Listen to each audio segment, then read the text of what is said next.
sebesarnya itu. Ku doakan satu persatu, walau tak bersamaku. Mengudara yang jauh, dimanapun jaga paruh, sayapmu jangan sampai lusuh pulang. Assalamualaikum warahmatullahi wabarakatuh. Saya Hamdani, merupakan salah satu warga Desa Mancang, Kecamatan Meradua, Kabupaten Pidijaya. Saya ingin sedikit menyampaikan bahwa seperti inilah keadaan kampung kami pada hari ini.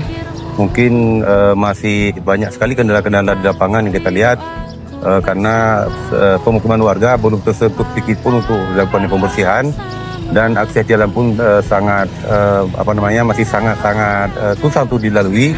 Seperti pagi ini saja, saya sendiri tidak bisa mengantarkan anak ke sekolah karena jalannya sangat licin sekali, penuh dengan lumpur karena semalam kita diguyur hujan kembali. Jadi mohon perhatiannya di pihak manapun, mungkin dapat membantu untuk pemulihan akses jalan minimal, untuk agar masyarakat dapat beraktivitas bagaimana mestinya, kemudian anak-anak bisa bersekolah dengan lancar.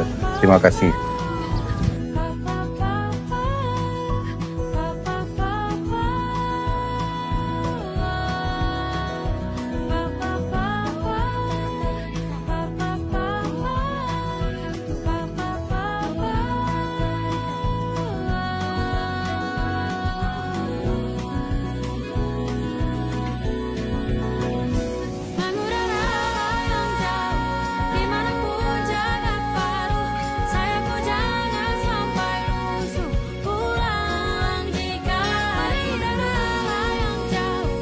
Politeknik Pelayaran Malahayati juara.